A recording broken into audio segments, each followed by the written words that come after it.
The alarm in my skull went off 3 seconds before the first explosion tore through the summit hall, and in those 3 seconds I already knew nobody would believe me when I said I felt it coming. My name is Daniel Hart, and until 11 hours ago I was the personal bodyguard to Lady Kisara Velnari of the Ashen Compact. Until 11 hours ago, that is, when she looked me in the eye and told me my services were no longer required.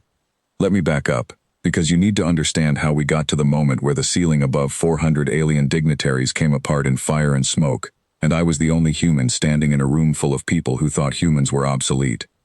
I had served Kisara for 6 years. Her family bought my contract from the Off-World Service Corps back when I was 26 years old and desperate for work that paid enough to send money home to Earth. Most alien nobility in the Compact see humans the way you might see a guard dog. Useful, loyal, cheap, not particularly clever. I did not mind the insult, because the insult kept me employed, and being underestimated is the oldest trick in the book of survival. Over those 6 years, I stopped 3 attempts on Kisara's life. The first was a poisoned data chip disguised as a diplomatic gift. The second was a hired killer posing as a kitchen worker. The third was a bomb hidden inside a ceremonial staff that I noticed only because the wood grain did not match the rest of the set. Each time, Kisara's own people, her psionic guards and her precognitive advisors, missed the threat completely. Each time, I caught it because I was trained to think like the kind of person who would try to kill her, not like a warrior, like a criminal. 3 months ago, everything changed. Kisara reached what her people call the Second Awakening, the point where a member of her species unlocks full psionic maturity. Her mind sharpened. She gained the ability to sense hostile intent before it manifested, to read the emotional currents of a room, to see fragments of the immediate future when danger approached. Her advisors called it a gift beyond value. They said no weapon could surprise a mind that could see 3 seconds ahead. I remember standing in the corner of her private chamber, watching her float half an inch above the floor as her new abilities settled into her like water finding its level. I remember thinking, this is wonderful for her, and also, this is going to get her killed one day, because power like that makes you trust yourself too much. I did not say that thought out loud, not yet. The trouble started when her chief advisor, a tall, silver-skinned man named Voran Kal, suggested to the Compact Council that a psionic lady with full precognitive awareness no longer needed a slow, blind, unaugmented human standing beside her at all times. He said it with a smile, in front of me, as though I were furniture that had overstayed its usefulness. Kisara agreed with him. I watched her agree. I watched her nod along as Voran listed all the ways my presence was now redundant. No psionic shielding, no enhanced reflexes, no neural interface with the palace security grid, just a man with a sidearm and a decade of hard-won instinct that nobody in that room valued anymore. That evening, she called me into her study. The room smelled of the pale blue incense her people burned during moments of transition. She sat behind her desk, hands folded, and told me that my contract would be honored in full, that I would receive a generous severance, and that she was deeply grateful for my years of service. I asked her one question before I left. I asked her what her precognition actually showed her. She said it showed her danger before it happened. 3 seconds of warning, sometimes 5 if she focused. I asked her what happens when the danger is not something her mind recognizes as danger at all. She frowned at that, the way people frown when a question does not fit neatly into the box they have already built for the answer. She told me her advisors had studied every known form of psionic assault, every telepathic weapon in compact space, and that her shielding was without flaw. I told her I was not talking about psionic weapons. I was talking about a man with a wire and a grudge. I was talking about a bomb built from parts bought at a hardware stall, wired by someone who had never touched a psionic field in his life. I told her that her ability could only warn her about threats her mind understood as threats, and that her culture, for all its brilliance, had never bothered to study how humans think, because they had decided long ago that we were not worth studying. She smiled at me, not unkindly, and said that was a very human thing to say, afraid of being replaced, and so inventing reasons why the replacement might fail. I did not argue further. There is no arguing with someone who has already made up their mind and dressed the decision in kindness. I collected my things from the security wing, and I did not leave the station, because my transport back to the nearest hub was not scheduled until the following morning. I told myself I was staying because the timing was inconvenient. The truth was I did not want to be anywhere else while she walked into a room full of strangers with a new detail of guards who had never been tested. The summit itself was being held to negotiate a fragile peace between the Ashen Compact and the Dravani Ascendancy, 2 powers that had been circling each other for a decade without quite going to open conflict. Kasara was the lead negotiator for the compact side. 400 delegates, advisors, and observers filled the Grand Hall of Station Meridian, a neutral outpost built specifically for talks like this one. I was not invited.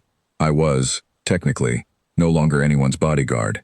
I sat in a small transit lounge near the docking bay, watching the summit broadcast on a public screen, feeling the particular kind of useless that comes from knowing something bad is possible and having no way to stop it. 3 seconds before the first explosion, I felt something in my gut, an old instinct built from years of watching for the wrong kind of quiet. The broadcast showed Kasara at the central table, calm, composed, her new senses no doubt scanning the room for the telltale signature of hostile psionic intent. She would have felt nothing wrong, because nothing wrong was psionic. Then the wall behind the observation gallery opened in a burst of fire and debris, and the screen cut to static. I did not think. I ran. The corridors of Station Meridian were built for diplomacy, wide and elegant, with polished floors that were now scattered with fleeing delegates, and thick gray smoke pouring from the direction of the Grand Hall. Alarms screamed through the station in 3 different alien tones and 1 human one, because the builders had at least thought to include a warning system every species could recognize. I pushed through the crowd, moving against the current, because everyone with sense was running away from the smoke and I needed to run toward it. A security officer from Kasara's new elite detail, a tall Dravani woman named Silhouette, staggered out of a side corridor with blood on her temple, her eyes unfocused, muttering that she never saw it coming, that the room was clean, that there was no warning at all. That confirmed what I already suspected. The attack had been built specifically to be invisible to psionic senses. No hostile intent to detect, because the people who planted the charges were long gone before the timers ever ticked down. No malice in the room to sense, because malice was not what triggered the bombs. Simple mechanical timers, chemical charges, technology so old and so unglamorous that no one trained to sense the future had ever thought to guard against it. I found a maintenance hatch that led into the crawl space beneath the Grand Hall, a route I had memorized years ago during my first week protecting Kasara, back when I still believed that knowing every inch of a building was the only real security. The hatch was tight, filled with cabling and the low hum of the station's environmental systems, but it let me come up behind the stage where the negotiating table had been, away from the worst of the collapsed section. The hall itself was a wreck. Half the ceiling had come down in one section, delegates were being pulled from under debris by station medical staff, and the air was thick with dust that caught in my throat. Emergency lighting cast everything in a dim red glow.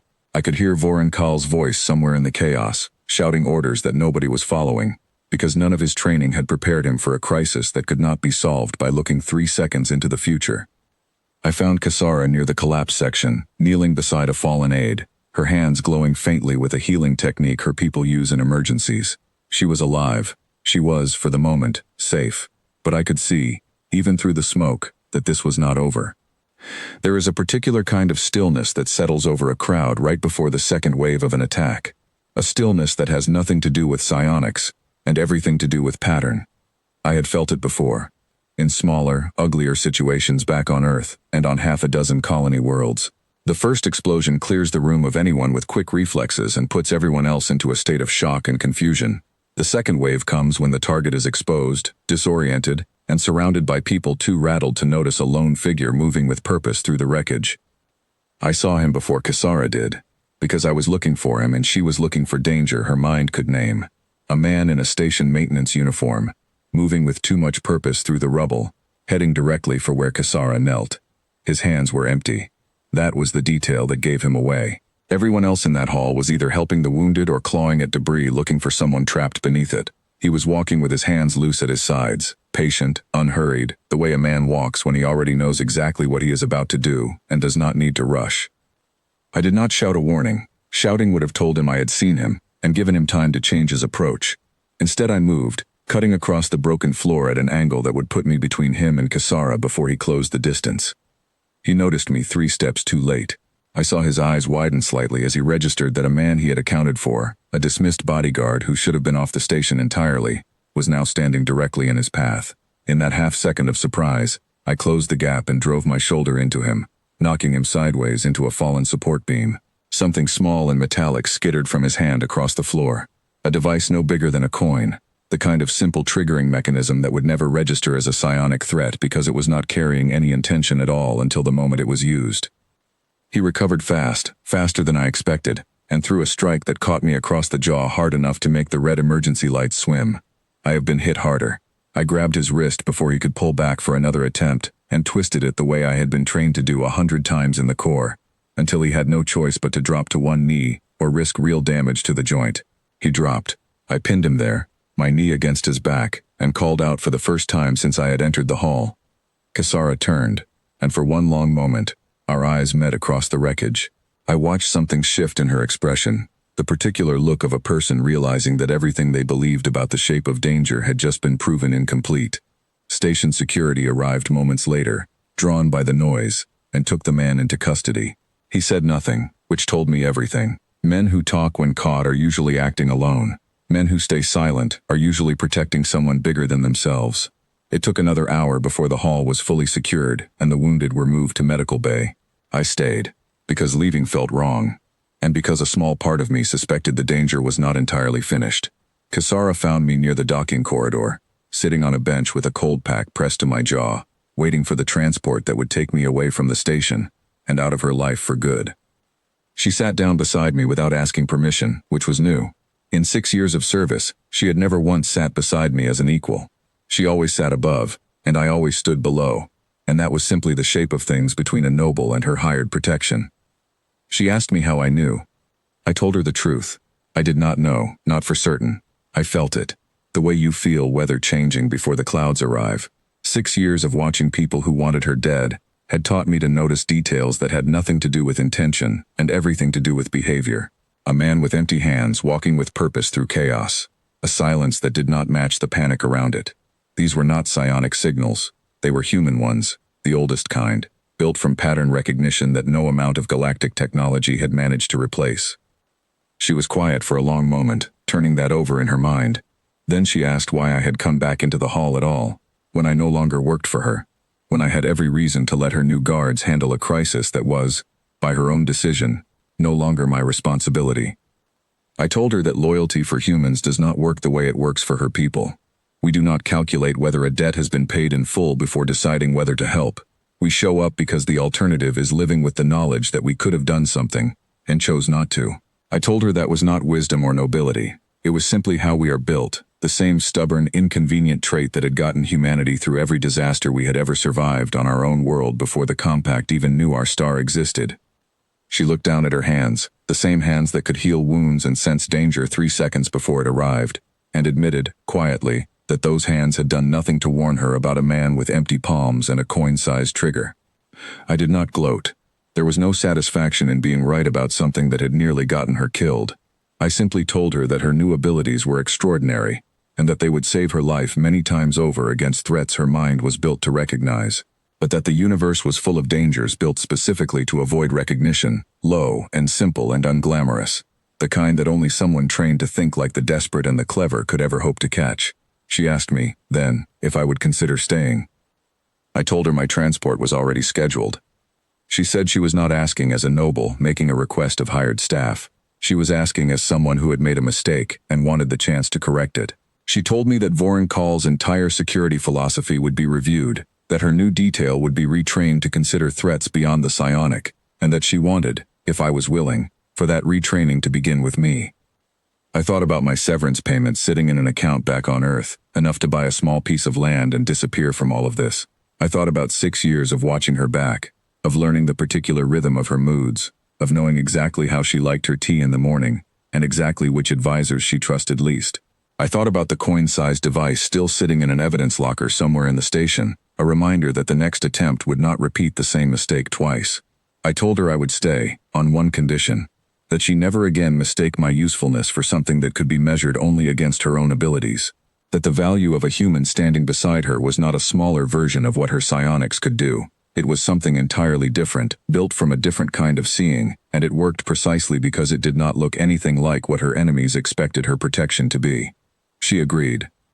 In the weeks that followed, the investigation into the attack revealed exactly what I suspected. A faction within the Dravani Ascendancy, one that opposed the peace talks entirely, had studied Compact security doctrine in detail and identified the exact blind spot that came with psionic overconfidence.